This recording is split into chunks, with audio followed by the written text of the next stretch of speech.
मधुबन के बाबा,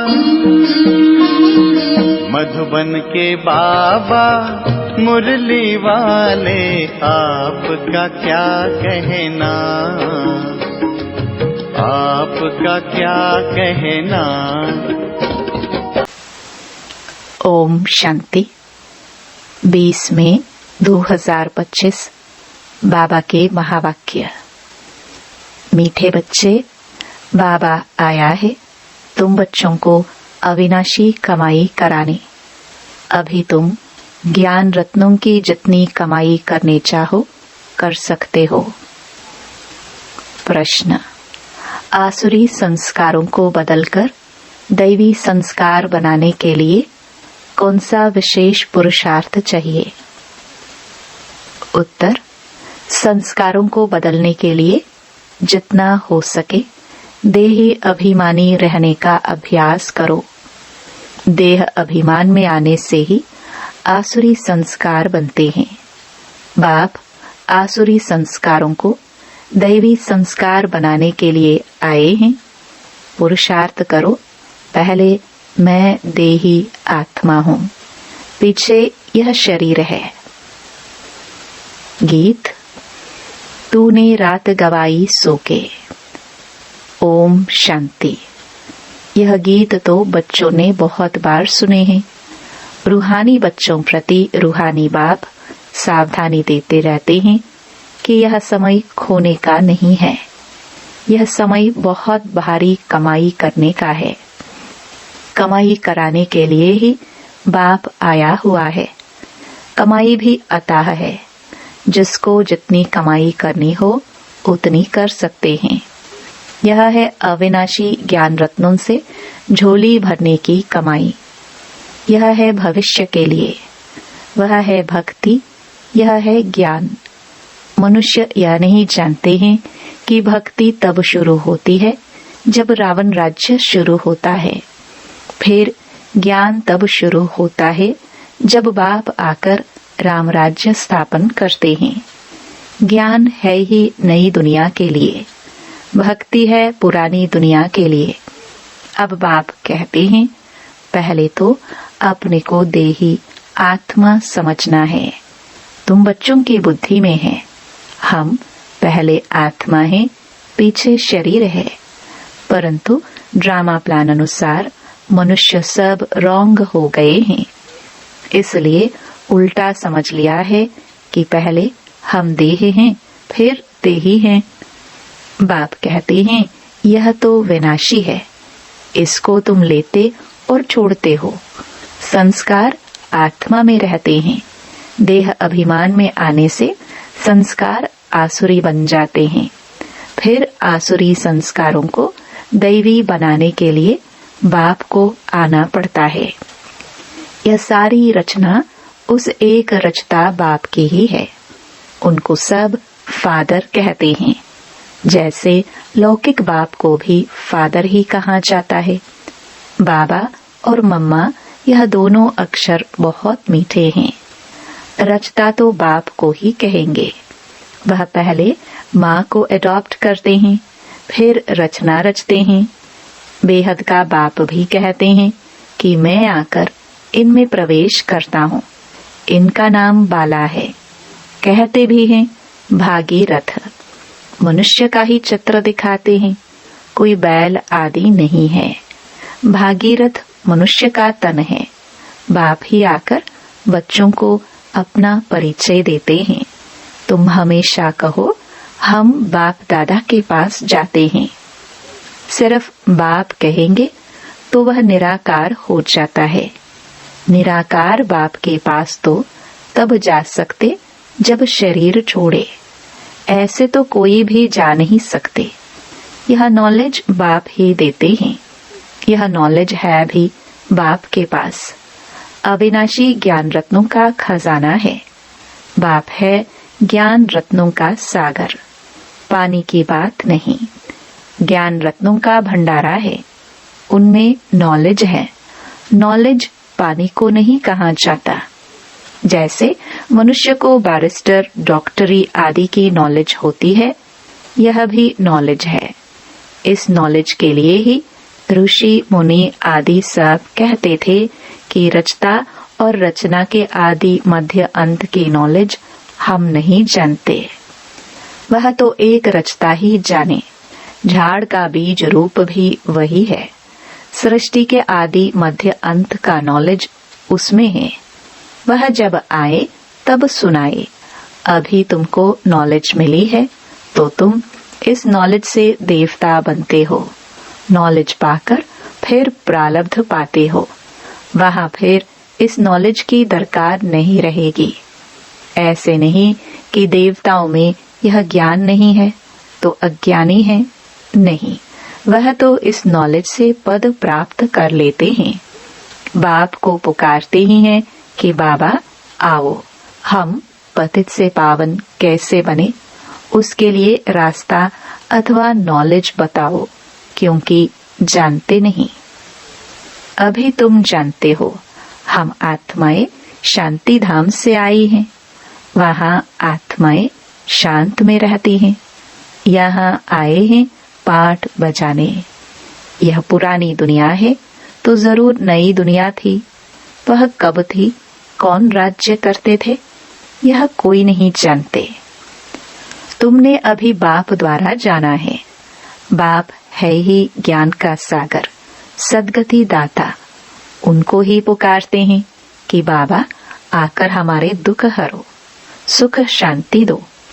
आत्मा जानती है परंतु तमो प्रधान हो गई है, इसलिए फिर से बाप आकर परिचय दे रहे हैं। मनुष्य न आत्मा को न परम आत्मा को जानते हैं। आत्मा को ज्ञान ही नहीं जो परमात्म अभिमानी बने। आगे तुम भी नहीं जानते थे, अभी ज्ञान मिला है तो समझते हो। बरोबर सूरत मनुष्य की थी और सीरत बंदर की थी। अभी बाप ने नॉलेज दी है तो हम भी नॉलेजफुल बन गए हैं। रचता और रचना का ज्ञान मिला है। तुम जानते हो हमको भगवान पढ़ाते हैं तो कितना नशा रहना चाहिए। बाबा है ज्ञान का सागर, उनमें बेहद का ज्ञान है। तुम किसके पास भी जाओ, सृष्टि के आदि मध्य अंत का ज्ञान तो क्या, परंतु हम आत्मा क्या चीज है वह भी नहीं जानते। बाप को याद भी नहीं करते। दुख हरता सुख करता, फिर भी ईश्वर सर्वव्यापी कह देते हैं। बाप कहते हैं ड्रामानुसार उन्हों का भी कोई दोष नहीं। माया बिल्कुल ही तुच्छ बुद्धि बना देती है। कीड़ों को फिर गंध में ही सुख भासता है। बाप आते हैं गंध से निकालने। मनुष्य दलदल में फंसे हुए हैं। ज्ञान का पता ही नहीं है तो क्या करे। दुबन में फंसे पड़े हैं, फिर उनको निकालना ही मुश्किल हो जाता है। निकालकर आधा पौना तक ले जाओ, फिर भी हाथ छुड़ाए गिर पड़ते हैं। कई बच्चे औरों को ज्ञान देते देते स्वयं ही माया का थप्पड़ खा लेते हैं, क्योंकि बाप के डायरेक्शन के विरुद्ध कार्य कर लेते हैं। दूसरों को निकालने की कोशिश करते और खुद गिर पड़ते हैं। फिर उनको निकालने में कितनी मेहनत हो जाती है, क्योंकि माया से हार जाते हैं। उनको अपना पाप ही अंदर खाता है। माया की लड़ाई है ना। अभी तुम युद्ध के मैदान पर हो। वह है बाहुबल से लड़ने वाली हिंसक सेनाएं। तुम हो अहिंसक। तुम राज्य लेते हो अहिंसा से। हिंसा दो प्रकार की होती है ना। एक है काम कटारी चलाना और दूसरी हिंसा है किसको मारना पीटना। तुम अभी डबल अहिंसक बनते हो। यह ज्ञान बल की लड़ाई कोई नहीं जानते। अहिंसा किसको कहा जाता है यह कोई नहीं जानते। भक्ति मार्ग की सामग्री कितनी भारी है। गाते भी हैं पतित पावन आओ, परंतु मैं कैसे आकर पावन बनाता हूँ यह कोई नहीं जानते। गीता में ही भूल कर दी है जो मनुष्य को भगवान कह दिया है। शास्त्र मनुष्यों ने ही बनाए हैं, मनुष्य ही पढ़ते हैं। देवताओं को तो शास्त्र पढ़ने की दरकार नहीं, वहाँ कोई शास्त्र नहीं होते हैं। ज्ञान भक्ति पीछे है वैराग्य। किसका वैराग्य? भक्ति का। पुरानी दुनिया का वैराग्य है, पुराने शरीर का वैराग्य है। बाप कहते हैं इन आंखों से जो कुछ देखते हो वह नहीं रहेगा। इस सारी छीछी दुनिया से वैराग्य है। बाकी नई दुनिया का तुम दिव्य दृष्टि से साक्षात्कार करते हो। तुम पढ़ते ही हो नई दुनिया के लिए। यह पढ़ाई कोई इस जन्म के लिए नहीं है, और जो भी पढ़ाई है वह होती है उसी समय उसी जन्म के लिए। अब तो है संगम, इसलिए तुम जो पढ़ते हो उसकी प्रारब्ध तुमको नई दुनिया में मिलती है। बेहद के बाप से कितनी बड़ी प्रारब्ध तुमको मिलती है। बेहद के बाप से बेहद सुख की प्राप्ति होती है। तो बच्चों को पूरा पुरुषार्थ कर श्रीमत पर चलना चाहिए। बाप है श्रेष्ठ ते श्रेष्ठ, उनसे तुम श्रेष्ठ बनते हो। वह तो सदैव है ही श्रेष्ठ, तुमको श्रेष्ठ बनाते हैं। 84 जन्म लेते लेते फिर तुम भ्रष्ट बन जाते हो। बाप कहते मैं तो जन्म मरण में नहीं आता हूँ, मैं अभी भाग्यशाली रथ में ही प्रवेश करता हूँ, जिसको तुम बच्चों ने पहचाना है। तुम्हारा अभी छोटा झाड़ है, झाड़ को तूफान भी लगते हैं ना, पत्ते झड़ते रहते हैं, ढेर फूल निकलते हैं, फिर तूफान लगने से गिर पड़ते हैं। कोई कोई अच्छी रीति फल लग जाते हैं, फिर भी माया के तूफान से गिर पड़ते हैं। माया का तूफान बहुत तेज है। उस तरफ है बाहुबल, इस तरफ योग बल अथवा याद का बल। तुम याद अक्षर पक्का कर लो।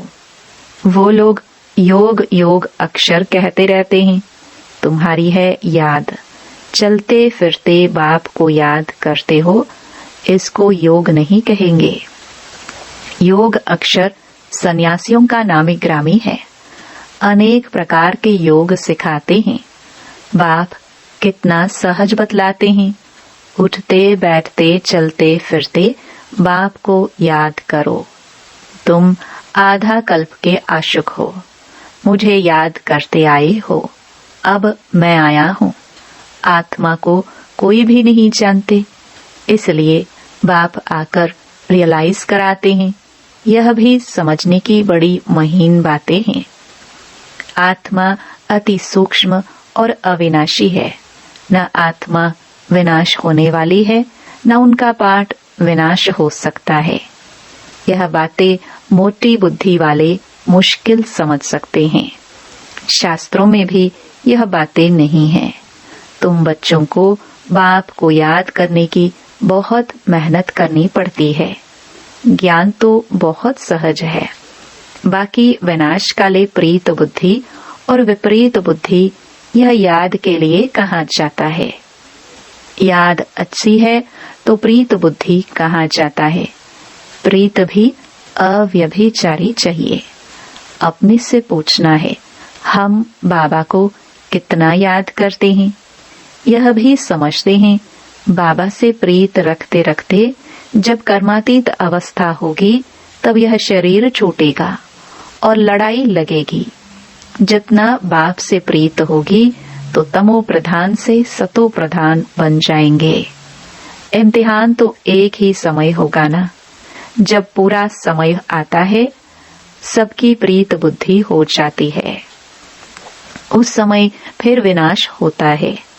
तब तक झगड़े आदि लगते रहते हैं। विलायत वाले भी समझते हैं अभी मौत सामने है। कोई प्रेरक है जो हमसे बॉम्ब्स बनवाते हैं, परंतु कर क्या सकते हैं? ड्रामा की नोंद है ना। अपने ही साइंस बल से अपने कुल का मौत लाते हैं। बच्चे कहते हैं पावन दुनिया में ले जाओ, तो शरीर को थोड़े ले जाएंगे। बाप कालों का काल है ना। यह बातें कोई नहीं जानते। गाया हुआ है मिरुआ मौत मलुका शिकार। वह कहते विनाश बंद हो जाए, शांति हो जाए। अरे, विनाश बगैर सुख शांति कैसे स्थापन होगी? इसलिए चक्र पर जरूर समझाओ। अभी स्वर्ग के गेट खुल रहे हैं। बाबा ने कहा है, इस पर भी एक पुस्तक छपाओ, गेटवे टू शांति धाम, सुख धाम। इनका अर्थ भी नहीं समझेंगे, है बहुत सहज, परंतु कोटों में कोई मुश्किल समझते हैं। तुमको प्रदर्शनी आदि में कभी दिल शिकस्त नहीं होना चाहिए।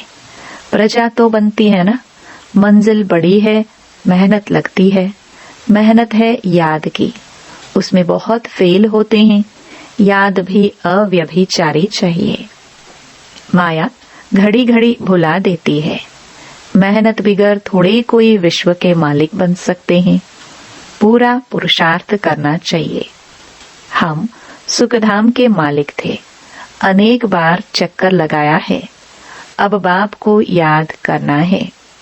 माया बहुत विघ्न डालती है। बाबा के पास सर्विस के भी समाचार आते हैं। आज विद्युत मंडली को समझाया, आज यह किया। ड्रामानुसार माताओं का नाम बाला होना है। तुम बच्चों को यह ख्याल रखना है, माताओं को आगे करना है। यह है चैतन्य दिलवाला मंदिर। तुम चैतन्य में बन जाएंगे, फिर तुम राज्य करते रहेंगे। भक्ति मार्ग के मंदिर आदि रहेंगे नहीं। अच्छा, मीठे मीठे सिखिलदे बच्चों प्रति मात पिता बाप दादा का याद प्यार और गुड मॉर्निंग। रूहानी बाप की रूहानी बच्चों को नमस्ते। धारणा के लिए मुख्य सार। पहला, एक बाप से अव्यभिचारी प्रीत रखते रखते कर्मातीत अवस्था को पाना है। इस पुरानी देह और पुरानी दुनिया से बेहद का वैराग्य हो। दूसरा, कोई भी कर्तव्य बाप के डायरेक्शन के विरुद्ध नहीं करना है। युद्ध के मैदान में कभी भी हार नहीं खानी है। डबल अहिंसक बनना है। वरदान, शुभ भावना से सेवा करने वाले बाप समान अपकारियों पर भी उपकारी भव। जैसे बाप अपकारियों पर उपकार करते हैं, ऐसे आपके सामने कैसी भी आत्मा हो, लेकिन अपने रहम की वृत्ति से, शुभ भावना से उसे परिवर्तन कर दो। यही है सच्ची सेवा। जैसे साइंस वाले रेत में भी खेती पैदा कर देते हैं, ऐसे साइलेंस की शक्ति से रहमदिल बन अपकारियों पर भी उपकार कर धरनी को परिवर्तन करो। स्व परिवर्तन से, शुभ भावना से कैसी भी आत्मा परिवर्तन हो जाएगी, क्योंकि शुभ भावना सफलता अवश्य प्राप्त कराती है। स्लोगन, ज्ञान का सिमरण करना ही सदा हर्षित रहने का आधार है। अव्यक्त इशारे, रूहानी रॉयल्टी और प्योरिटी की पर्सनालिटी धारण करो। आप ब्राह्मणों जैसी रूहानी पर्सनालिटी सारे कल्प में और किसी की भी नहीं है, क्योंकि आप सबकी पर्सनालिटी बनाने वाला ऊंचे ते ऊंचा स्वयं परम आत्मा है। आपकी सबसे बड़े ते बड़ी पर्सनालिटी है स्वप्न व संकल्प में भी संपूर्ण प्योरिटी। इस प्योरिटी के साथ साथ चेहरे और चलन से रूहानियत की भी पर्सनालिटी है। अपनी इस पर्सनालिटी में सदा स्थित रहो तो सेवा स्वतः होगी। ओम शांति।